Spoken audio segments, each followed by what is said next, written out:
ഹൈന്ദവ വിശ്വാസപ്രകാരം കലകളുടെയും വിദ്യാരംഭത്തിൻ്റെയും ആരാധനയുടെയും വിജയത്തിൻ്റെയും ഉത്സവമാണ് നവരാത്രി അഥവാ മഹാനവരാത്രി.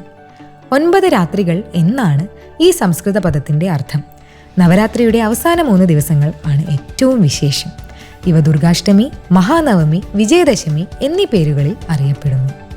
സ്ത്രീ ശക്തി, മഹാശക്തി, മാതൃത്വം, യുവതി, ബാലിക, ഉർവരത, ഐശ്വര്യം, വിദ്യ തുടങ്ങിയ ഭാവങ്ങളിൽ പ്രപഞ്ചനാഥയായ ആദിശക്തിയെ ആരാധിക്കുന്ന ദിവസങ്ങൾ എന്ന നിലയിൽ നവരാത്രി വിശേഷിപ്പിക്കപ്പെടാറുണ്ട്. ദുർഗാപൂജ, ദസറ തുടങ്ങിയ പേരുകളിലും ഈ ഉത്സവം അറിയപ്പെടുന്നു. കേരളത്തിൽ മഹാസരസ്വതി പൂജയ്ക്ക് ഈ ദിവസങ്ങളിൽ പ്രാധാന്യം വരുന്നു. ഇത് വിദ്യാരംഭം എന്നറിയപ്പെടുന്നു. അജ്ഞാനമാകുന്ന ഇരുളിനെ അകറ്റി അറിവിൻ്റെ പ്രകാശം പ്രദാനം ചെയ്യുന്നു എന്നതാണ് നവരാത്രി ആഘോഷത്തിൻ്റെ സന്ദേശം. പൊതുവെ ജഗദീശ്വരിയായ ആദിപരാശക്തിയെ വിവിധ ഭാവങ്ങളിൽ ആരാധിക്കുന്ന നാളുകളാണ് നവരാത്രി എന്ന് പറയാം. പ്രാദേശിക ഭേദങ്ങൾക്കനുസരിച്ച് നവരാത്രി ആഘോഷത്തിന് വ്യത്യസ്ത ഭാവതലങ്ങളുണ്ട്.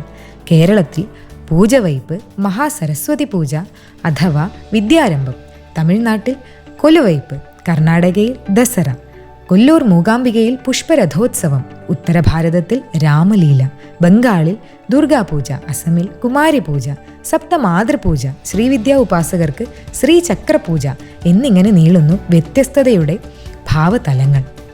ചിലർ നവരാത്രി നാളുകളിൽ വ്രതം അനുഷ്ഠിക്കുന്നു. വ്രതങ്ങളുടെ റാണിയാണ് നവരാത്രി വ്രതം എന്നാണ് സങ്കല്പം. നവരാത്രിയിൽ ഭഗവതിയെ ഉപാസിക്കുന്നവർക്ക് ഐശ്വര്യവും ആഗ്രഹപൂർത്തിയും ദുഃഖമോചനവും കാര്യവിജയവും മരണാനന്തരം മോക്ഷവും ഫലം എന്ന് വിശ്വാസം. ശാക്തേയ വിശ്വാസപ്രകാരം 9 രാത്രിയും 10 പകലും നീണ്ടു നിൽക്കുന്ന ഈ ഉത്സവത്തിൽ ഭഗവതിയായ ആദിപരാശക്തിയുടെ 3 പ്രധാന ഭാവങ്ങളെ ആരാധിക്കുന്നു. അതിൻ്റെ ഭാഗമായി ആദ്യത്തെ 3 ദിവസം ഭഗവതിയെ മഹാകാളിയായും, അടുത്ത 3 ദിവസം മഹാലക്ഷ്മിയായും, അവസാനത്തെ 3 നാൾ മഹാസരസ്വതിയായും സങ്കല്പിച്ച് പൂജ നടത്തുന്നു. ഇതിലൂടെ അറിവും സമ്പത്തും സമൃദ്ധിയും ദുരിതനാശവും ഉണ്ടാകുമെന്ന് വിശ്വസിക്കപ്പെടുന്നു. മറ്റൊരു രീതിയിൽ ശക്തി സ്വരൂപിണിയായ ദുർഗയുടെ 9 ഭാവങ്ങൾ നവദുർഗ എന്ന ഭാവത്തിൽ ആരാധിക്കുന്നു.